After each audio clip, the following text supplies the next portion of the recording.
नमस्कार दोस्तों, स्वागत है फिर से मेरे यूट्यूब चैनल पर एक नए वीडियो के साथ। तो दोस्तों अपना श्रृंखला चल रही थी आरपीएससी फर्स्ट ग्रेड से संबंधित, जिसका हिंदी विषय उससे संबंधित, जिसमें हमने एक वीडियो डाला था। आज ये सेकंड पार्ट है उसका और बहुत ही तकड़ा मैटर है। छोटे समय में, कम समय में बहुत कीमती मैटर है ये आपके लिए और निश्चित तौर से आपके एग्जाम में सीधे के सीधे यहाँ से और इससे संबंधित नज़दीक से जो क्वेश्चन बनेंगे वो आएंगे। और मैंने यहाँ पर इतने गजब के प्रश्न रखे हैं, हालांकि ये पूर्व भर्ती में आए हुए हैं। उसके अलावा इनके पास पास से और क्या बन सकते हैं वो प्रश्न भी रखे हैं। उसके अलावा थोड़ी थोड़ी इनकी थ्योरी भी मैंने दी है। तो आपको सरसरी नज़रों से निकालना है और आपके रिवीजन में ये चार चांद लगा देगा और एग्जाम में तो डायरेक्टली और इनडायरेक्टली आपको यहाँ से प्रश्न देखने को मिल जाएंगे। वो एग्जाम होने के बाद हम वीडियो को फिर से विश्लेषण करेंगे कि देखेंगे कि कितने प्रश्न यहाँ से मिलेंगे। तो आइए वीडियो की शुरुआत करते हैं। अगर आप नए हो तो चैनल को सब्सक्राइब कर देना और अपने साथियों के साथ शेयर ज़रूर कर देना। तो आइए पहला प्रश्न देखते हैं। पहला प्रश्न है, जैन साहित्य से संबंधित नहीं है। ये चार ऑप्शन दे रखे हैं, जिनमें से चार कवि जैन साहित्य से संबंधित है, एक नहीं है। तो कौन सा नहीं है ये देख लेते हैं। तो इसका राइट आंसर है दोस्तों, एक मिनट इसको थोड़ा रेड कर लेते हैं। हाँ ठीक है। तो जैन साहित्य से संबंधित नहीं है। धनपाल है, पुष्यपदंत है, देवसेन भी है, लेकिन सब्रपा नहीं है। ये किन से संबंधित है? ये है सिद्ध साहित्य से संबंधित है। सिद्ध साहित्य से ये संबंधित है। तो यही इसका राइट आंसर है। उसके बाद हम देख लेते हैं अलग अलग कि कौन किस में कौन कौन से कवि है। ये ध्यान में रखना है दोस्तों, एग्जाम में आ चुका है ये क्वेश्चन, आगे भी आएगा। तो देखिए यहाँ पर कि जैन साहित्य के प्रमुख कवि, जैन साहित्य के कौन कौन से, अभी जैन का पूछा, हो सकता है नेक्स्ट टाइम सिद्ध साहित्य से पूछ ले। जैन साहित्य के प्रमुख कवि है स्वयंभू, पुष्यपदंत, धनपाल, देवसेन, शालिभद्र सूरी, हेमचंद्र, सोमप्रभ सूरी। आपको सरसरी नज़रों से ये निकालना है और इनकी रचनाएं भी आप साथ में देख सकते हो।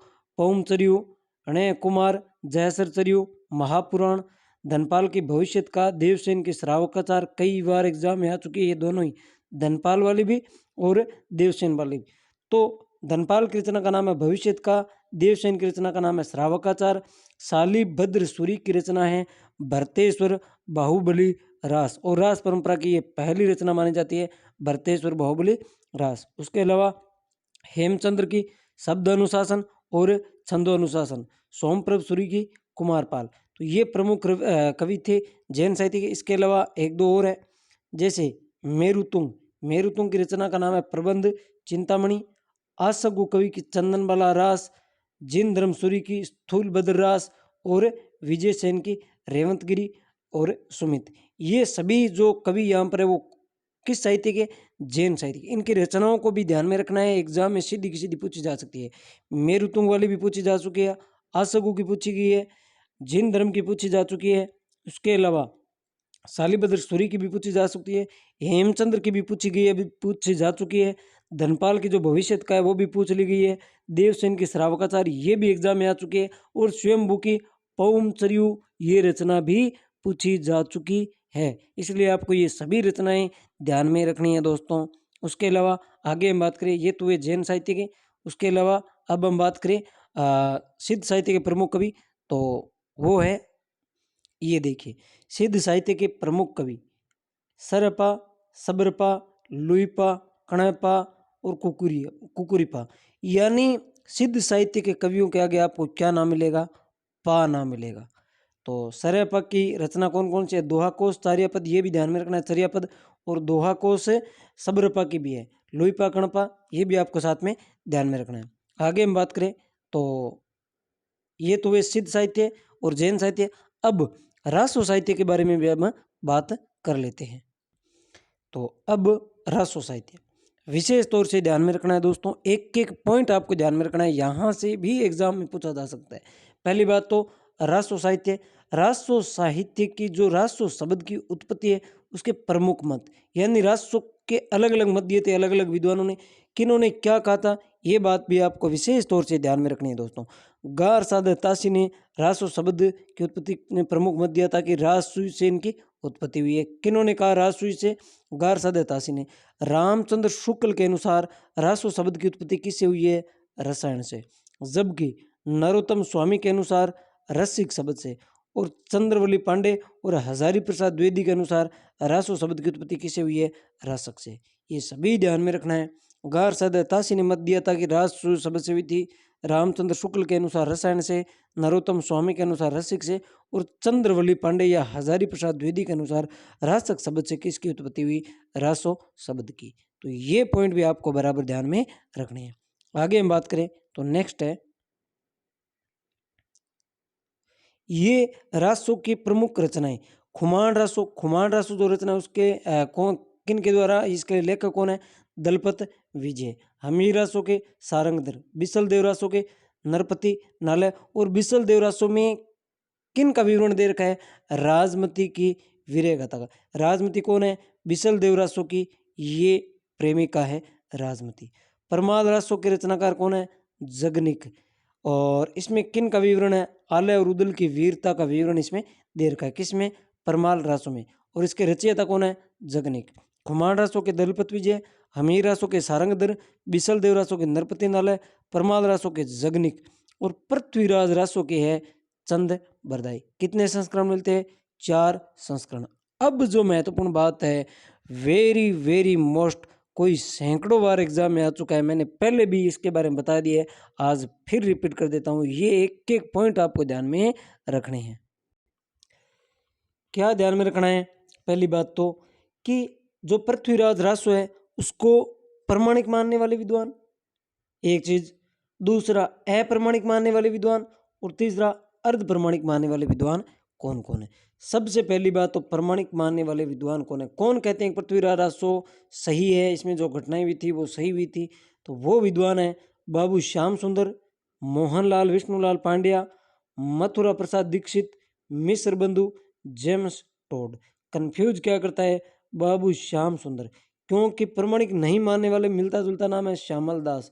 श्याम, यहाँ भी श्याम, ये श्यामल दास है, यहाँ श्याम सुंदर है। सीधा पूछा जा सकता है श्याम सुंदर, श्यामल दास। तो प्रमाणिक नहीं मानने वाले श्यामल दास, प्रमाणिक मानने वाले श्याम सुंदर। थोड़ा मिटा देता हूँ, हिंट देख लेते हैं हम, थोड़ी सी ट्रिक देख लेते हैं कि इसके माध्यम से हमें कंफ्यूजन ना हो। किसमें? श्याम सुंदर में और श्यामल दास में। श्याम सुंदर में सुंदर नाम दे रखा है। देखो, सुंदर का मतलब अच्छा, कि हाँ ये जो पृथ्वीराज रासो थी ये बहुत अच्छी रचना थी। इसमें पृथ्वीराज, और उसके अलावा जो श्यामल दास है उसमें देखिए मल नाम दे रखा है, मल। तो मल से आप क्या ध्यान में रखोगे कि मल यानी मेल, ये तो नहीं है। मेल मतलब बुरा, पृथ्वीराज रासो नाम की कोई रचना थी नहीं, ऐसा किसने कहा था? श्यामल दास ने। उसके अलावा गौरी शंकर, ये वुल्लर सर्वाधिक विरोध किया था वुल्लर ने। ये कोई कितनी बार एग्जाम में आ चुका है। तो वुल्लर क्या मानते हैं? प्रमाणिक नहीं मानते। मुंशी देवी प्रसाद, इन्होंने भी अप्रमाणिक माना। रामचंद्र शुक्ल, इन्होंने भी अप्रमाणिक माना। प्रमाणिक मानने वाले कौन कौन है? बाबू श्याम सुंदर, मोहनलाल विष्णुलाल पांड्या, मथुरादास प्रसाद दीक्षित, मिश्र बंधु, जेम्स टोड। प्रमाणिक मानने वाले तो ये थे। अप्रमाणिक या प्रमाणिक नहीं मानने वाले श्यामल दास, गौरी शंकर, वुल्लर, मुंशी देवी प्रसाद और रामचंद्र शुक्ल। उसके अलावा एक मत है अर्ध प्रमाणिक मानने वाले विद्वान। कौन थे जो पृथ्वीराज रासो को अर्ध प्रमाणिक मानते हैं? तो ये थे हजारी प्रसाद द्विवेदी। हजारी प्रसाद द्विवेदी के अनुसार पृथ्वीराज रासो क्या थी? एक अर्ध प्रमाणिक रचना थी। तो ये पूरा का पूरा जो स्लाइड है आपको रट लेनी है दोस्तों। कितनी बार यहाँ से एग्जाम में आ चुका है और आगे भी यहाँ से एग्जाम में आने की पूर्ण संभावना है। आगे हम बात करें तो नेक्स्ट, कि बिसल देव रासो की नायिका का क्या नाम है?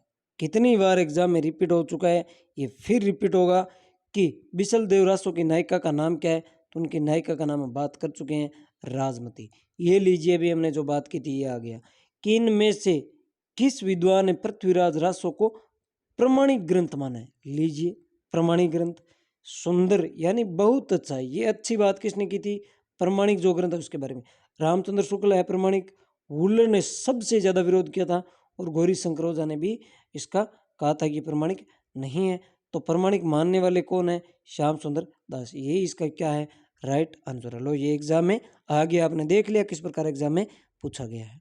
आगे हम बात करें तो नेक्स्ट क्वेश्चन है,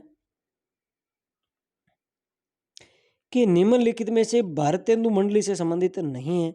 काफी अच्छा क्वेश्चन है, ध्यान में रखना है दोस्तों कि भारतेंदु मंडली से कौन संबंधित नहीं है। तो बद्रीनारायण चौधरी प्रेमगंज थे, प्रताप नारायण मिश्रण भी थे, ठाकुर जगमोहन भी थे, अंबिका दत्त व्यास थे, लेकिन हरियोध इस मंडली से संबंधित नहीं है। ये महावीर प्रसाद द्विवेदी के काल कवि है, जबकि ये सभी क्या है, भारतेंदु काल के प्रमुख कवि है। तो ये भी एग्जाम में आ चुका है, आगे ध्यान में रखना है कि कौन संबंधित नहीं है, हरियोध जी नहीं है। आगे बात करें, नेक्स्ट है, ये देखिए भारतेंदु मंडली में कौन कौन शामिल है। भारतेंदु मंडली बद्रीनारायण चौधरी प्रेमगन, प्रताप नारायण मिश्र, राधा कृष्णदास, अंबिका दत्त व्यास, जगमोहन।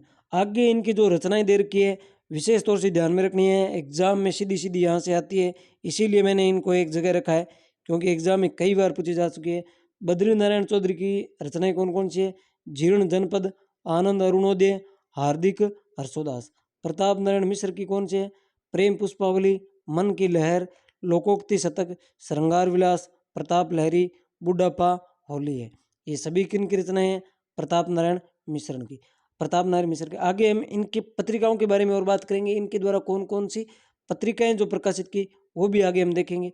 राधा कृष्णदास की रचनाओं के नाम, देश दशा, भारत बारहमासा, मैकडोनाल्ड, पुष्पांजलि, जुबली, विजयनी, विलाप। अंबिका दत्त व्यास की, पाउस पचासा, सुकवि ससई, जटिल वनी, हो री। ये ध्यान में रखना है, हो री एग्जाम में आ चुका है, आगे भी आएगा। एक कंसवद, ये भी आपको विशेष तौर से ध्यान में रखना है। समस्या पूर्ति, सरस्व, कंसवद, बिहारी विहार और भारत धर्म। उसके अलावा जगमोहन की जो विशेष तौर से रचना आपको ध्यान में रखनी है, एक तो श्यामा लता, एक श्यामा सोपन। उसके अलावा प्रेम संपत्ति लता, श्यामा सरोजनी देवयानी, ये तो है ही है। उसके अलावा मैंने जो आपको विशेष तौर से ध्यान में रखा है वो है श्यामा लता और श्यामा सोपन, इन दोनों को ध्यान में रखना है। और ये जो मैंने यहाँ आपको स्लाइड पेश की है ये विशेष तौर से आपको ध्यान में रखनी है, यानी इस वीडियो में जितना भी मैटर है उनको आप बारीकी से देखना है, यहाँ से सीधे के सीधे एग्जाम में क्वेश्चन बन जाएंगे।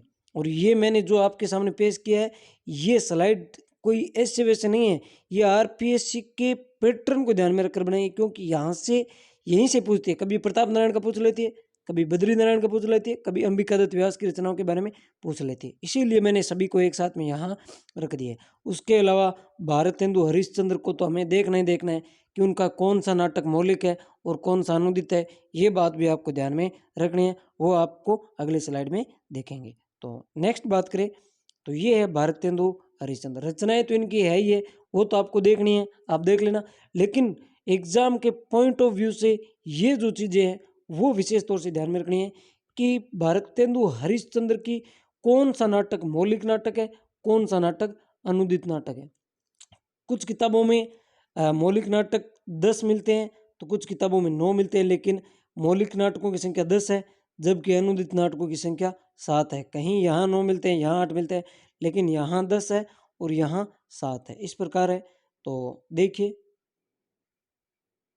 सबसे पहले मौलिक नाटक, कौन कौन से नाटक मौलिक नाटक है इनके, वैदिक हिंसा, हिंसा नभूति, यह इनका क्या है, पहला मौलिक नाटक है। पूछा जा सकता है कि भारतेंदु हरिश्चंद्र का पहला मौलिक नाटक कौन सा था, तो प्रथम मौलिक नाटक था इनका वैदिक हिंसा, हिंसा नभूति। चंद्रावली, विश्व, विश्वमोसदम, भारत दुर्दशा, नील देवी, ये नील देवी है यहाँ पर ध्यान में रखना, अंधेरी नगरी, प्रेम जोगिनी, सत्य हरिश्चंद्र, सती प्रथा और भारत जननी, ये सभी क्या है, मौलिक नाटक है। जबकि अनुदित नाटकों की बात करें तो सबसे पहले इसमें आएगा विद्या सुंदर, ये इनका प्रथम अनुदित नाटक है। प्रथम मौलिक नाटक वैदिक हिंसा, हिंसा नभूति, प्रथम अनुदित नाटक विद्या सुंदर। उसके बाद पाखंड विडंबन, धनंजय विजय, कर्पूर मंजरी, मुद्रा राक्षस, दुर्लभ बंधु तथा रत्नावली, ये प्रमुख कौन से नाटक है, अनुदित नाटक है, किन के, भारतेंदु हरिश्चंद्र के। उसके बाद आगे हम बात करें तो नेक्स्ट है 1800 सॉरी उन एक मिनट इसमें थोड़ा संशोधन करेंगे, ये 1900 की जगह 1800 है दोस्तों, एक मिनट यहाँ जो एक मिनट हाँ, यहाँ 1968 नहीं है दोस्तों, यहाँ 1868 है, एक मिनट इसको काट लीजिए, इसमें संशोधन करना है, ये 1868 है, 1968 नहीं है। कि 1868 में कवि वचन सुधा का प्रकाशन किसने आरंभ किया था? तो ये किया था भारत तेंदु हरिश्चंद्र ने। ध्यान में रखना है। आगे हम और देखेंगे कि कौन सा नाटक किनका है। तो सबसे पहले तो हरिश्चंद्र ने कब 1868 में कौन सा कवि वचन सुधा का प्रकाशन किसने किया था? भारत तेंदु हरिश्चंद्र। उसके अलावा प्रताप नारायण मिश्र हो गया, जुगल किशोर, बाल मुकुंद, इन सभी की जो पत्रिकाएं हैं वो भी हम एक जगह देख लेंगे। आगे देखिए, अभी ये देखिए पत्र पत्रिकाओं की महत्वपूर्ण सूची आपके सामने है। सबसे पहले उदंत मारतंड। उदंत मारतंड किसकी है, अब किसके द्वारा प्रकाशित की गई थी? जुगल किशोर की। कब? 1826 में। सन भी ध्यान में रखना है दोस्तों, इसीलिए मैंने आगे आपके सन दे रखा है। 1868 उदंत मारतंड किसका? जुगल किशोर का।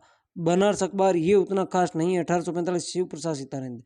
सुधाकर नजरों में ध्यान रखना उतना खास नहीं है। 1850 तारामोहन। ये विशेष तौर से समाचार सुधावर्षण 1854 श्याम सुंदर सेन के द्वारा। और ये तीनों ही आपको विशेष तौर से ध्यान में रखना है। कई बार एग्जाम में आ चुका है, आगे भी एग्जाम में आएगा कि कवि वचन सुधा 1868, हरिश्चंद्र मैगजीन 1873 और बाल बोधिनी 1874। ये तीनों एक बार किसके द्वारा प्रकाशित है? तो ये भारत तेंदु हरिश्चंद्र के द्वारा। किन के द्वारा? भारत तेंदु हरिश्चंद्र के द्वारा ये तीनों एक बार प्रकाशित है। कौन कौन से कवि वचन सुधा? हरिश्चंद्र मैगजीन और बाल बोधिनी। कब? 1868, 1873, 1874। सन भी ध्यान में रखना है और प्रकाशक का नाम भी ध्यान में रखना है। आगे बात करें नेक्स्ट और भी एक बार। अब देखिए हिंदी प्रदीप किसके द्वारा? बालकृष्ण भट्ट। कब? 1877। मोस्ट है, ध्यान में रखना। आनंद कादंबनी भी मोस्ट है, किसके द्वारा? चौधरी बद्रीनारायण प्रेमगन। कब? 1881। अखबार का नाम आनंद कादंबनी। ब्राह्मण किसके द्वारा? प्रताप नारायण मिश्र 1886। ये तीनों ही वेरी मोस्ट है। क्यों मोस्ट है?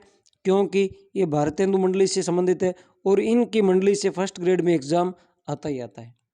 आनंद कादंबनी चौधरी बद्रीनारायण प्रेमगन और ब्राह्मण प्रताप नारायण मिश्र। आगे बात करें तो नेक्स्ट है सरस्वती। तो सरस्वती का प्रकाशन कब हुआ? 1900 में। किन के द्वारा? आरंभिक संपादक थे श्याम सुंदर दास और बाद में परिवर्तित होकर कौन हो गए थे? महावीर प्रसाद द्विवेदी। महावीर प्रसाद द्विवेदी के द्वारा बाद में ये प्रकाशन किया गया था, लेकिन शुरुआत किन के द्वारा हुई थी? श्याम सुंदर दास। कब? 1900 में। उसके अलावा समालोचक इसके प्रकाशक कौन है? चंद्रधर शर्मा गुलेरी। सुदर्शन देवकीनंदन खत्री। प्रताप ये मोस्ट है, प्रताप वाला यहाँ इतना नहीं है, ये दोनों इतने खास नहीं है, ये मोस्ट है। और ये प्रताप वाला किसके द्वारा? गणेश शंकर विद्यार्थी के द्वारा। कहाँ से? कानपुर से। कब? 1913 के अंतर्गत। ये प्रमुख बातें। उसके बाद ये विशेष तौर से आपको ध्यान में रखनी है। हालांकि अगर कोशिश हो सके तो इनके आगे जो कहाँ से प्रकाशित होते हैं वो भी आपको ध्यान में रखना है। जैसे इलाहाबाद हो गया, कानपुर हो गया। एक आध और मैंने नहीं रखा है यहाँ पर क्योंकि ज़्यादा हो जाएगा, इसलिए आपको सरसरी नज़र से देखना है। आगे हम बात करें तो नेक्स्ट है, ये देखिए काफ़ी महत्वपूर्ण एग्जाम में आए हुए क्वेश्चन है कि निम्नलिखित में से कौन सी रचना भारत तेंदु हरिश्चंद्र की नहीं है? ये हमने अभी देखा था मौलिक और अनुदित नाटकों में। चंद्रावली, भारत दुर्दशा भी देखा था, वैदिक हिंसा ईशानाभूति भी देखा था, लेकिन रणधीर प्रेम मोहिनी नहीं देखा था। वो था प्रेम जोगिनी, ये प्रेम मोहिनी है। यही यहाँ पर गलत हो जाएगा। तो ये तीनों ही किसके हैं? भारत तेंदु हरिश्चंद्र के, जबकि ये नहीं है। उसके बाद नेक्स्ट क्वेश्चन, पत्रिका और उसके प्रकाशन वर्ष। ये देखिए एग्जाम में आ गया। उदंत मार्तंड, कवि वचन सुधा, सरस्वती, हरिश्चंद्र मैगजीन। अभी अभी हमने देखा था कवि वचन सुधा कब? 1868। हरिश्चंद्र मैगजीन 1873। सरस्वती 1900। ये तीनों ही सही है, जबकि ये गलत है। यहाँ पर उदंत मार्तंड जुगल किशोर के द्वारा 1838 में नहीं 1826 में इसका प्रकाशन किया गया था। ये मैंने कहा था कि आपको सन विशेष तौर से ध्यान में रखना है ताकि आपके एग्जाम में क्वेश्चन गलत ना हो। तो यही इसका राइट आंसर है, उदंत मार्तंड। कब? 1838 में नए प्रकाशित होकर कब प्रकाशित हुआ था? 1826 में। एक मिनट इसको मिटा देता हूँ। हाँ, तो क्वेश्चन क्या पूछा है कि गलत विकल्प पूछा है। कौन सा गलत है? उदंत मारतंड, क्योंकि 1838 में प्रकाशित न होकर 1826 में हुआ था। किसके द्वारा? जुगल किशोर के द्वारा। नेक्स्ट क्वेश्चन की बात करें, निम्नलिखित में से किस निबंधकार ने शिव शंभू का चिट्ठा नाम से निबंध लिखे थे? तो इसका राइट आंसर है बाल मुकुंद गुप्त। बाल मुकुंद गुप्त के द्वारा ये लिखा गया था। उसके बाद आगे बात करें तो नेक्स्ट, कि इनमें से कौन सा गद्यकार भारतेंदु युग का नहीं है? ये देखिए, भारतेंदु युग से कई बार एग्जाम में क्वेश्चन आते हैं, बार बार पूछते हैं यहाँ पर। तो कौन सा इसमें से नहीं है? श्रीनिवास दास थे, प्रताप नारायण मिश्र भी थे, बालकृष्ण भट्ट थे, लेकिन जगदीश चंद्र माथुर इसमें नहीं है। यही इसका क्या हो जाएगा? राइट आंसर हो जाएगा। नेक्स्ट क्वेश्चन की बात करें, नागरी प्रचारणी सभा, कई बार एग्जाम में आ चुकी है ये नागरी प्रचारणी सभा, काशी से संबंधित कौन सा कथन सही नहीं है? इसकी स्थापना 1893 में हुई थी, ध्यान में रखना है दोस्तों। नागरी प्रचारणी की सभा की स्थापना कब हुई थी? 1893 में। हस्तलिखित ग्रंथों की खोज करना भी इसका एक उद्देश्य है, बिल्कुल है। हिंदी शब्द सागर, हिंदी साहित्य का वृहत इतिहास और हिंदी विश्वकोश इसके प्रमुख प्रकाशन है, ये भी सही है। लेकिन इसके संस्थापक आचार्य रामचंद्र शुक्ल नहीं थे। तो फिर कौन थे? तो इनके तीन जने माने जाते हैं। एक तो बाबू श्याम सुंदर, बाबू श्याम सुंदर, एक पंडित रामनारायण, यहाँ लिख देता हूँ पंडित रामनारायण, और एक थे शिव कुमार, शिव कुमार सिंह।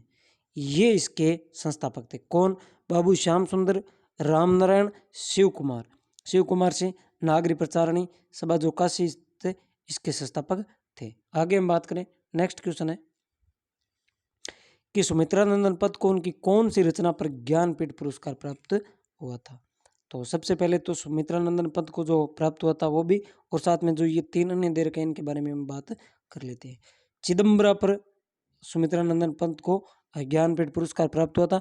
उसके अलावा ये हिंदी का प्रथम ग्रंथ था जिस पर ज्ञानपीठ पुरस्कार मिला था। उसके अलावा कितनी नाव में कितनी बार, अज्ञेय, अज्ञेय को इसकी रचना पर ज्ञानपीठ पुरस्कार मिला था। उसके अलावा यामा पर महादेवी वर्मा को, और उसके अलावा जो उर्वशी है ये रामधारी सिंह दिनकर, इनको इस रचना पर ज्ञानपीठ पुरस्कार मिला था।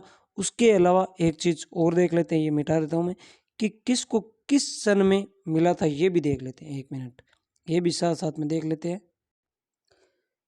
तो इसमें चिदम्बरा में सुमित्रानंदन पंत को जो पुरस्कार मिला था वो मिला था 1968 को। कब? 1968।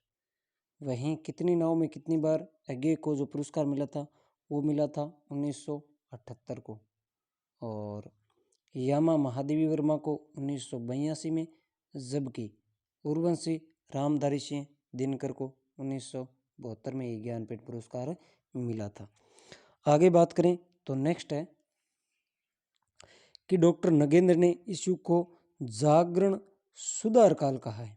यानी किस काल को जागरण सुधार का काल कहा है? सुधार का काल पूछा है, ना कि जागरण काल। तो किसने कहा है? डॉक्टर नगेंद्र ने। नेक्स्ट टाइम ये आ सकता है कि जैसे पहले इसका उत्तर देख लेते हैं कि इसका तो राइट आंसर है द्वितीय युग। अब नेक्स्ट टाइम ये पूछ सकता है कि द्वितीय युग को जागरण का सुधार काल किसने कहा? तो डॉक्टर नगेंद्र ने। ऐसा भी क्वेश्चन आ सकता है। तो डॉक्टर नगेंद्र ने किस युग को जागरण का सुधार काल कहा? द्वितीय युग को। आगे बात करें तो नेक्स्ट है कि खड़ी बोली का प्रथम महाकाव्य कौन सा है? तो खड़ी बोली का प्रथम महाकाव्य है पीरिय प्रवास, पीरिय प्रवास। आगे बात करें, नेक्स्ट है कामायनी में कुल कितने सर्ग है? तो कामायनी में कुल कितने सर्ग है?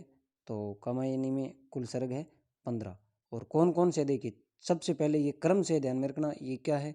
क्रम से, और यही इनका क्रम है। सबसे पहला कौन सा है? चिंता, आशा, श्रद्धा, काम, वासना, लज्जा, क्रम, ईर्ष्या, ईड़ा, स्वप्न, संघर्ष, निर्वेद, दर्शन, रहस्य और आनंद।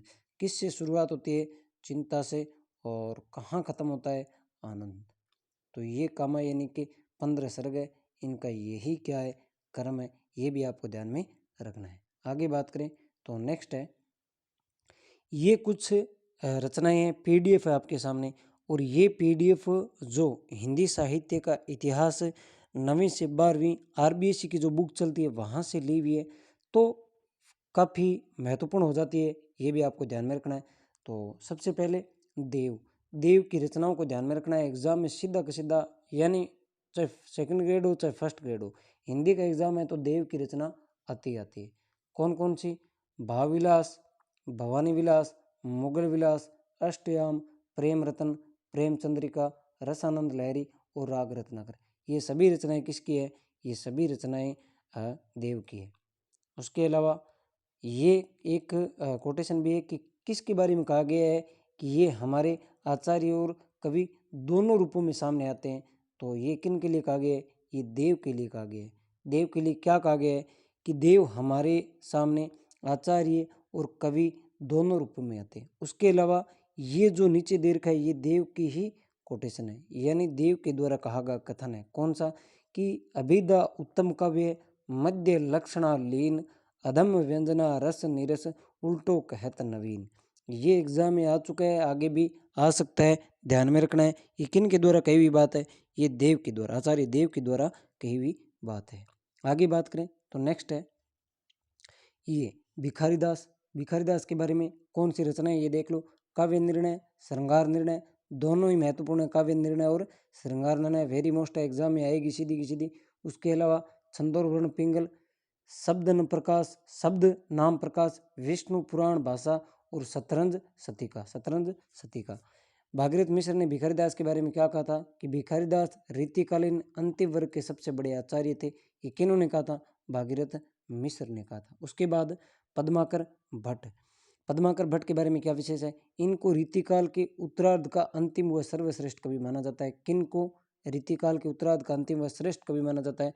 पद्माकर भट्ट को। इनकी रचनाएं जो आपको विशेष तौर से ध्यान में रखनी है, एक तो हिम्मत बहादुर विरुदावली, जगत विनोद, पद्माभरण, जय श्री विरुदावली और गंगा लहरी और प्रबोध पचासा। ये इतनी रचनाएं आपको विशेष तौर से ध्यान में रखनी है एग्जाम में।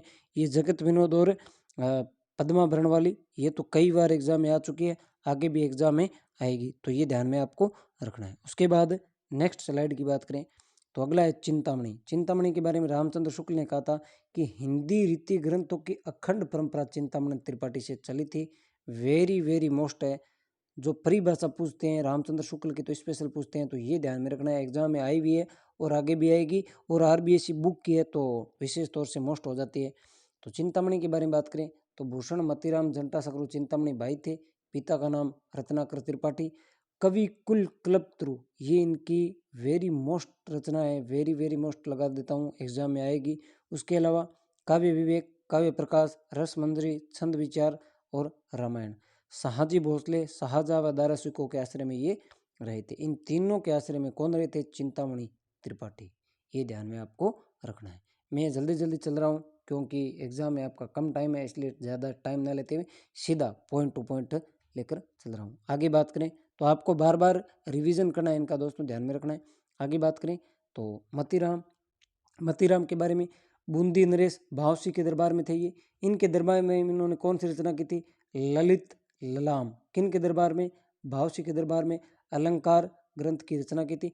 मिश्र बंधुओं ने तो इन्हें हिंदी के नवरत्नों में स्थान दिया है। पूछा जा सकता है कि मिश्र बंधुओं ने किस कवि को, किस रीतिकालीन कवि को हिंदी के नवरत्नों में स्थान दिया है? तो मतीराम को। इनके अलावा मतीराम की और कौन सी रचनाएं हैं? रसराज, अलंकार पंचाशिका, छंदसार, साहित्यसार, लक्षण श्रृंगार। उसके अलावा वृत्त कौमुदी एक रचना और है, वृत्त कौमुदी, वो भी आपको ध्यान में रखनी है। ये प्रमुख रचनाएं किनकी है?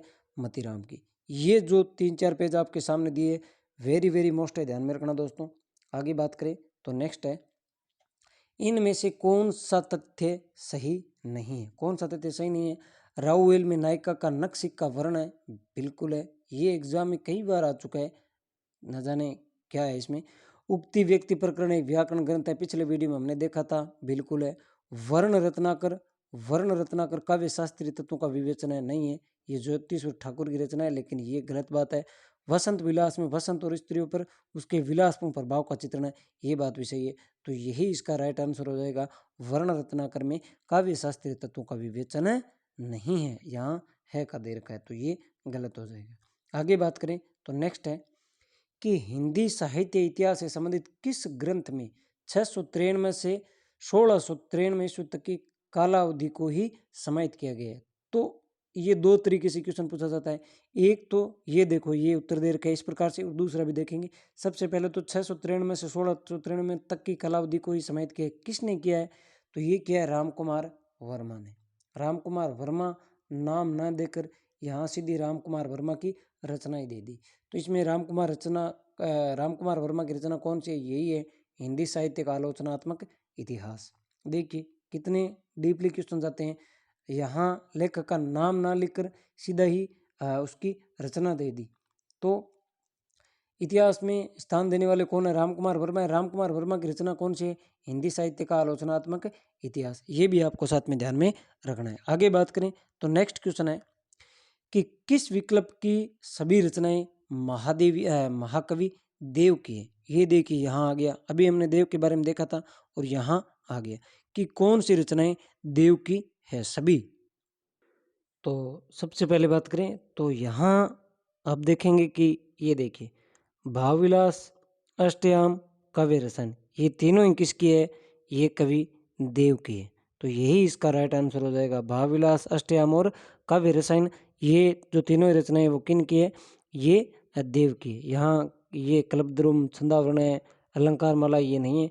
तो यहाँ ये इसका राइट आंसर है। उसके बाद नेक्स्ट क्वेश्चन की बात करें तो अगला है कि कवि कुलकंठाभरण किन की ग्रंथ के रचयिता है? कौन है? तो इसके रचयिता है कवि दुल्हा। एक बात और बता देता हूँ दोस्तों, फर्स्ट ग्रेड एग्जाम में हालांकि मैंने इसमें नहीं रखा है, नेक्स्ट वीडियो में कोशिश करेंगे डालेंगे। जो कवि है जैसे जयशंकर प्रसाद हो गया, सुमित्रानंदन पंत हो गई, प्रेमचंद हो गए, इनकी जो रचनाएं हैं उनकी रचनाओं को आपको क्रम से ध्यान में रखना है कि कौन सी रचना किन की कब रची गई है, वो क्रम आपको ध्यान में रखना है। क्रम से पूछा जाता है। विशेष तौर से 4-5 कवि है जैसे निराला हो गए, महादेवी वर्मा हो गई और जयशंकर प्रसाद हो गए। ये आपको क्रम से देखना है। यहाँ मैंने आज वीडियो में नहीं रखा है क्योंकि लंबा हो जाएगा, इसलिए आपको ध्यान में रखना है। वो आगे क्वेश्चन आएंगे तो देखेंगे हम। ये देखिए किस विकल्प में रचना और रचनाकार सम्मिलित नहीं है? तो यहाँ देखेंगे आप, ये देखिए एग्जाम में यहाँ हमने देखा था जगत विनोद पद्माकर की थी, श्रृंगार निर्णय भिखारीदास की थी, काव्य विवेक चिंतामणि की थी, जबकि सिद्धांत सार ये द्विजदेव की नहीं है। यही इसका क्या है? राइट आंसर है। उसके बाद नेक्स्ट है कि इनमें से कौन सा कवि अष्टछाप से संबंध नहीं है? कौन सा कवि है जो अष्टछाप से संबंधित नहीं है? ये भी हम आगे अलग अलग देखेंगे कि अष्टछाप के कौन सा है कौन सा नहीं है, कौन से वल्लभाचार्य के कौन से विठलनाथ के, ये अलग स्लाइड में देखेंगे। लेकिन यहाँ अगर उत्तर देखा जाए तो इसका हो जाएगा नाभादास। बाकी तीनों ही है, परमानंद दास है, गोविंद दास है, कृष्णदास है, जबकि नाभादास इसमें नहीं है। आगे बात करें तो नेक्स्ट है कि प्रकाशन वर्ष की दृष्टि से दिनकर की इन काव्य कृतियों का सही क्रम किस विकल्प में? ये देखिए यहाँ एग्जाम में आ चुका है, आपको ध्यान में रखना है। यहाँ दिनकर जी का पूछा है, जयशंकर प्रसाद, प्रेमचंद और महादेवी वर्मा, सुमित्रानंदन पंत, निराला, इनका विशेष तौर से आगे, इनका विशेष तौर से आपको ध्यान में रखना है। एग्जाम में सीधा सीधा यहाँ पर क्वेश्चन आ जाता है। तो इसका हम देख लेते हैं। तो इसका सही जो क्रम है वो है, तो क्रम की अगर बात करें तो सबसे पहले आएगा रेणुका, उसके बाद आएगी सामधेनी, उसके बाद रसमर्थी और उसके बाद उर्वशी। ये रचनाओं का सही क्रम है। तो इसका राइट आंसर हो जाएगा 3 नंबर ऑप्शन। उसके बाद आगे बात करें तो नेक्स्ट है कि प्रकाशन वर्ष की दृष्टि से आगे की इन रचनाओं का सही क्रम है। लीजिए आगे कहा गया, फिर आपको मैं फिर बता देता हूँ, आपको विशेष तौर से ध्यान में रखना है। जो अभी मैंने बात की थी जो लेखक थे उनके बारे में, तो इस बार किन का पूछा है? अब की बार पूछा है आगे का। तो इनका सही क्रम की अगर बात करें तो सही क्रम है, सबसे पहले आएगी इत्यलम, फिर आएगी हरी घास पर क्षणभर, फिर बावरा एरी, आंगन के पार द्वार। तो 4 नंबर जो ऑप्शन है वो इसका राइट आंसर हो जाएगा। आगे बात करें तो नेक्स्ट क्वेश्चन है कि प्रकाशन वर्ष की दृष्टि से प्रेमचंद की इन रचनाओं का सही क्रम। लीजिए प्रेमचंद का पूछ लिया अब की बार। तो प्रेमचंद की रचनाओं की अगर हम बात करें, ये प्रेमचंद है यहाँ पर, तो प्रेमचंद की रचनाओं का बात करें तो इनका सही क्रम है, सबसे पहले आएगी सेवा सदन और उसके बाद रंगभूमि, फिर गबन, फिर गोदान। तो 2 नंबर जो ऑप्शन है वो इसका राइट आंसर हो जाएगा। उसके बाद वीडियो काफ़ी बड़ा हो रहा है दोस्तों, जल्दी जल्दी चलते हैं। तो नेक्स्ट है कि निम्नलिखित रचनाकारों में से ललित ललाम के रचनाकार है। देख चुके हैं पहले ललित ललाम कौन, मतीराम। निम्न में से कौन सी रचना देव की नहीं है, यहाँ देव की नहीं पूछा है, तो यहाँ देखेंगे हम। तो इसमें रस विलास है, भवानी विलास है, अष्टयाम है, लेकिन रस मंजरी यहाँ पर नहीं है। रस मंजरी नंददास की है, तो ये यहाँ पर गलत हो जाएगा रस मंजरी। उसके बाद नेक्स्ट क्वेश्चन की बात करें तो कौन सी रचना सेनापति की है, सेनापति की पूछी जा रही है। श्रृंगार निर्णय नहीं है, कवि कुल कल्पतरु, ये चिंतामणि की, छंदमाला भी नहीं, कवित रत्नाकर, ये रचना है सेनापति की। इसके अलावा एक रचना और है, कल्पद्रुम नाम से एक रचना है जो सेनापति की है, काव्य कल्पद्रुम, काव्य कल्पद्रुम नाम की एक रचना और है जो सेनापति की है। उसके बाद नेक्स्ट क्वेश्चन की बात करें तो अगला है कि इनमें से तुलसीदास की किस रचना की भाषा अवधी नहीं है। कौन सी ऐसी रचना है जो अवधी भाषा की नहीं है। रामचरितमानस अवधी भाषा का है, जानकी मंगल भी है, रामलला नेचू भी है, लेकिन कवितावली जो रचना है वो अवधी भाषा की नहीं है। तो अब हम ये भी देख लेते हैं कवितावली किस भाषा की है, तो ये है ब्रज भाषा की। और अगर हम बात करें तो कौन सी रचना अवधी की, कौन सी ब्रज की, ये भी साथ में देख लेते हैं, अलग से स्लाइड में ले लेते हैं। ये देखिए दोस्तों, अवधी भाषा की रचना कौन कौन सी है, तो सबसे पहले अवधी भाषा की रचना की देखते हैं। रामचरितमानस है, रामलला नेचू है, बरेव रामायण है, पार्वती मंगल है, जानकी मंगल है और रामायण प्रश्न है। एक चीज और दोस्तों, ये रामचरितमानस है, इसके 7 कांड है और उन 7 कांडों को आपको क्रम से ध्यान में रखना है। वो मैं आपको बोल देता हूँ, आप सुन लेना, उसके बाद आप लिख लेना क्रम को। तो इसके जो क्रम है वो इस प्रकार है। सबसे पहले है बालकांड, फिर अयोध्या कांड, फिर अरण्य कांड, फिर किष्किंधा कांड, फिर सुंदरकांड, फिर लंका कांड, फिर उत्तरकांड। तो ये 7 कांड है, आपको विशेष तौर से ध्यान में रखना है, लिख लेना कहीं अगर लिख सको तो दोस्तों। उसके बाद ब्रज भाषा की अगर हम बात करें तो ब्रज भाषा की रचना है गीतावली, कवितावली, साहित्य रत्न, दोहावली, वैराग्य संदीपनी और विनय पत्रिका। अवली अवली वाली ध्यान में रखना किस में आएगी, ब्रज भाषा में आएगी। उसके बाद नेक्स्ट है कि निम्नलिखित में से किस संत या भगत का संबंध निर्गुण काव्य धारा से नहीं है। तो निर्गुण काव्य धारा से कौन नहीं का पूछ रहा है। नानक देव है, दादू दयाल है, मलुकदास है, लेकिन कुमन दास नहीं है। ये कृष्ण भगत है, कौन सी शाखा से, कृष्ण भगत शाखा है। तो उसके बाद अगर हम बात करें तो नेक्स्ट है कि निम्नलिखित में से कौन सा कृष्ण भगत गोस्वामी विठलनाथ का शिष्य नहीं है। यह अष्ट साहब की बात पूछी जा रही है जो विठलनाथ का शिष्य नहीं है। तो इनमें से कौन है कौन नहीं है, ये हमने एक अलग से स्लाइड रखी है जिसमें आप देखेंगे कि कौन सा विठलनाथ का है, कौन सा वल्लभाचार्य का। पहले तो इसका राइट आंसर देख लेते हैं। इसमें जो कुमन दास है ये इसका राइट आंसर है, क्योंकि कुमन दास है वो विठलनाथ के शिष्य नहीं है, ये वल्लभाचार्य के शिष्य है। तो आइए हम अलग से देख लेते हैं इनके। ये देखिए अष्ट साहब के कवि है, इनमें से 4 तो वल्लभाचार्य के हैं और 4 ही विठलनाथ के हैं। वल्लभाचार्य अष्ट साहब में कुल कितने कवि है, 8 कवि आते हैं। तो 8 कवि में वल्लभाचार्य के 4 है, वो कौन कौन से, कुमन दास, सूरदास, परमानंद दास, कृष्णदास। विठलनाथ के गोविंद दास, नंददास, चित्त स्वामी, चतुर्भुज दास। और इन अष्ट साहब में सबसे महत्वपूर्ण कवि कौन से हैं, सूरदास। सिरमौर है ये अष्ट साहब के कवियों का, ये भी ध्यान में रखना है, एग्जाम में आ सकता है कि अष्ट साहब के सिरमौर कवि कौन से हैं, तो वो है सूरदास। ये भी आपको ध्यान में रखना है। तो ये थे अष्ट साहब के। आगे बात करें तो नेक्स्ट है कि इनमें से कवि देवकाली का ग्रंथ कौन सा नहीं है। ये देखिए 2 बार आ गए। तो पहले देखा था भाव विलास, भवानी विलास, रस विलास, विष्णु विलास, ये हमने देखे थे एक स्लाइड में। तो यहाँ इसका राइट आंसर हो जाएगा।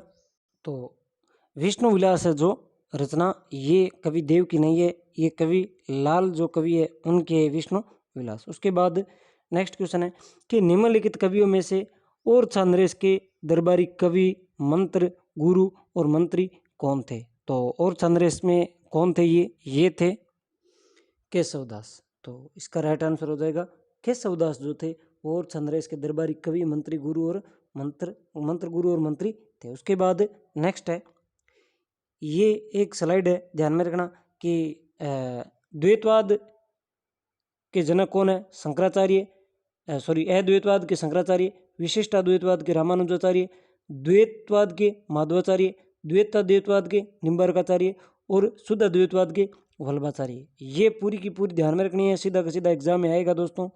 तो ये था आज का वीडियो कैसा लगा कमेंट करके ज़रूर बताना दोस्तों। तो आज के वीडियो में इतना ही। अब जो बाकी कुछ बचा है वो एक वीडियो में कंप्लीट कर देंगे और ज़्यादा से ज़्यादा आपको रिवीजन मारना है। इस वीडियो को पूरा अगर ध्यान से देखा और सुना है तो निश्चित तौर से आपके एग्जाम में यहाँ से प्रश्न मिल जाएंगे। तो आज के वीडियो में इतना ही, मिलते हैं नेक्स्ट वीडियो में, तब तक के लिए धन्यवाद दोस्तों।